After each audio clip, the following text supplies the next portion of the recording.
না, এবং সেই পদত্যাগের জন্য তারা যখন লালবাজারের দিকে যাচ্ছে আমাদের মধ্যে এসে উপস্থিত এভাবে হয়েছেন ঢাল তরোয়াল নিয়ে নিউটন সরকার, মাননীয় মুখ্যমন্ত্রী স্টেট সেক্রেটারি এসসি দাঁড়িয়ে মোর্চা, আছে, তাতে মনে হলো কঙ্কন ডাক্তাররা নয়, গুড়ি বোধহয় ডাকাতেরা এসসি যাচ্ছে। মোর্চা, কি অবস্থা আপনাদের? একজন সরস্বতী বিশ্বাস, ডাক্তার মহিলা মোর্চা কেএনএসডি, পাশবিক গুড্ডু পান্ডে, এবং কেএনএসডি, করেছে অরিজিৎ ঘোষ, সেই তিনটাকে কমল চাপা সরকার, দেওয়ার যে দারুণ প্রকাশ কিল্লা, তার প্রিয়াঙ্কা দং, জুনিয়র ডাক্তার প্রদীপ ধর, কবি এবং অভিনেতা নিয়ে দাঁড়িয়েছেন।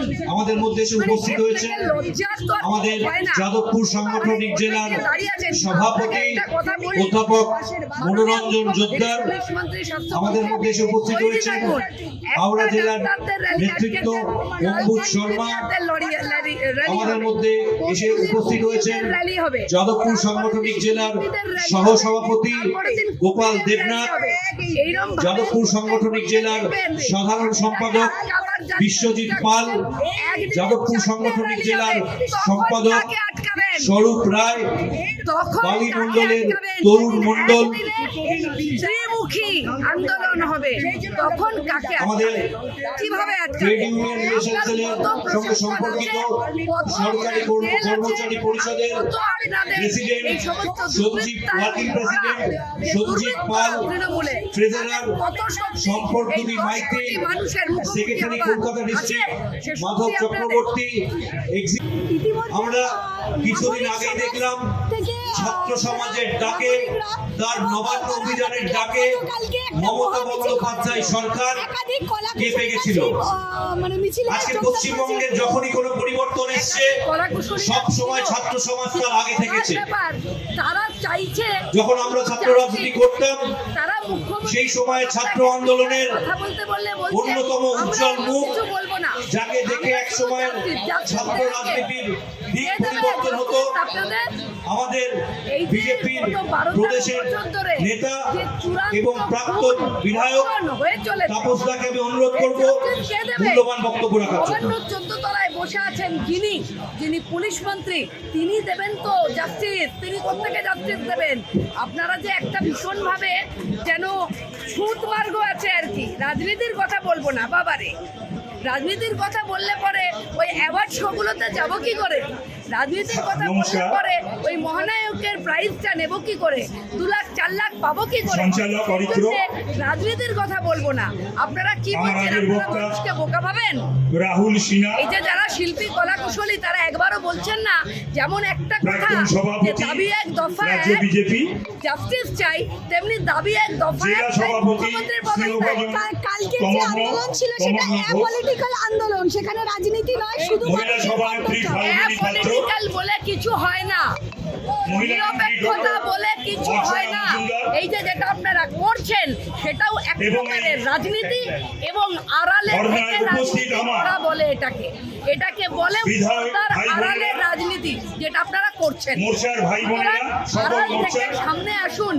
একটা কথা পরিষ্কার শুনে রাখুন, ডাক্তার সরকারি হাসপাতালে তার দ্বারা রেপড এন্ড মার্ডার, আপনারা কি মনে করেন নিরাপদে থাকবেন?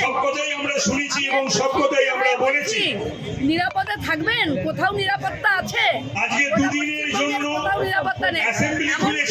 পুলিশের যারা মহিলা কর্মী, তারা বিশেষ বিধানসভা, বেশ কয়েকজন মমতার বিধানসভা, ওনার ইচ্ছা হলে উনি খোলেন, আপনাদের ওনার ইচ্ছা হলে উনি বন্ধ করে দেন।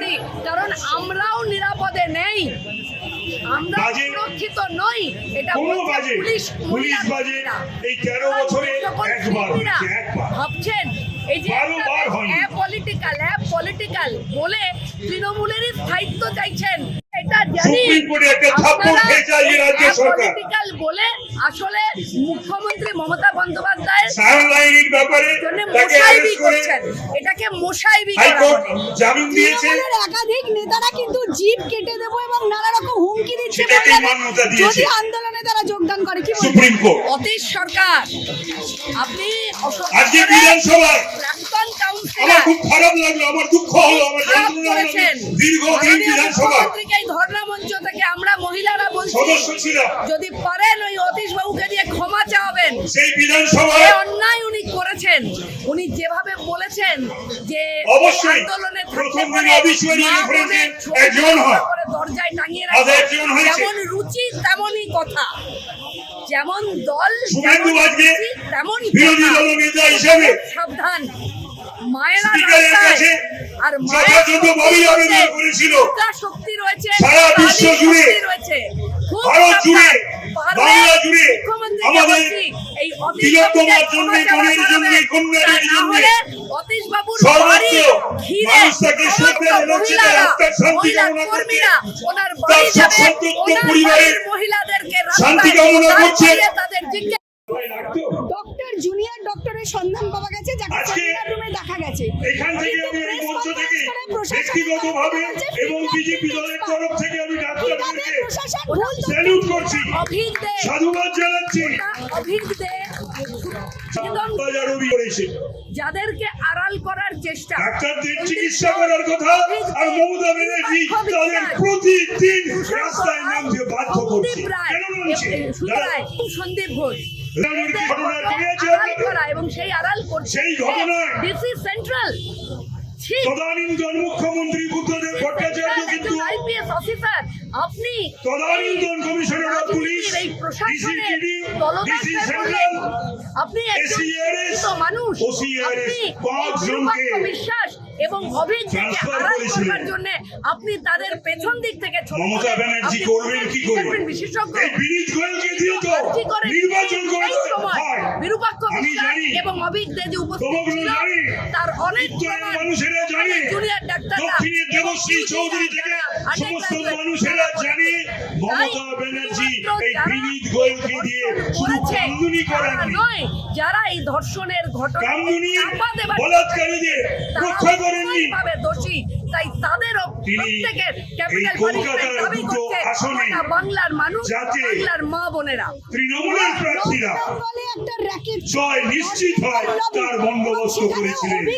এই দুষ্কৃতী এবং পুলিশ এই দুটো নির্বাচনে কি করেছিল আমরা যারা জানি তারা জানি।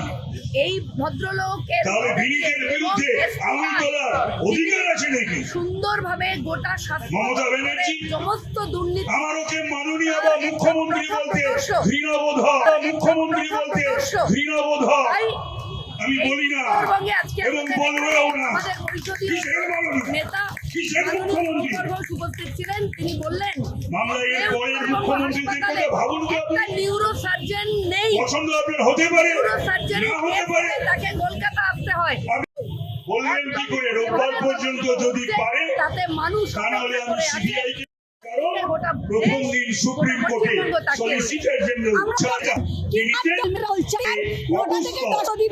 সুপ্রিম কোর্টের দিন ওই শুনানি। ক্রাইম এই প্রজ্বলনে দিয়ে আমি যদি বলি ঈশ্বরের কাছে রিপোর্ট সিবি দিয়ে দিল বলে তারপর পরই মমতার যে পুলিশকে এবং চাকরিদের হঠাৎ দোষীদেরকে কড়া শাস্তি দেয় এবং যারা এই PWD দোষকে কে দিয়ে ঢাকা দেবার সংস্কার চেষ্টা করানো। করছে, তাদেরও যেন রেয়াত আমি না হয়। দেখলাম কাল্লাপুর পিডব্লিউডি মন্ত্রী বলছেন থেকে 10টা বলতে বাধ্য যারা হচ্ছেন, রাস্তায় লজ্জার থাকবেন, কথা, থাকবেন, এই পাপ যারা পারবেন না, করছেন, তারা যাদের বাড়িতে মা আছে, জ্বালিয়ে বাড়ির মধ্যে যাদের বাড়িতে এই বোন আছে, অপরাধ স্ত্রী আছে, শান্তি কন্যা আছে, কামনা করবেন, আহ, ঈশ্বরের কাছে দেবী শক্তির প্রার্থনা কথা করবেন, বলি, শক্তির কথা বলি, একটা রায় শক্তির কথা বলি। এই যে কাণ্ডের তো নয়, তারা এটা যদি বোন আছে, স্ত্রী আছে, কন্যা আছে, করবেন আছে, করবেন আহ, ঈশ্বরের কাছে দেবী শক্তির প্রার্থনা কথা বলি। করবেন।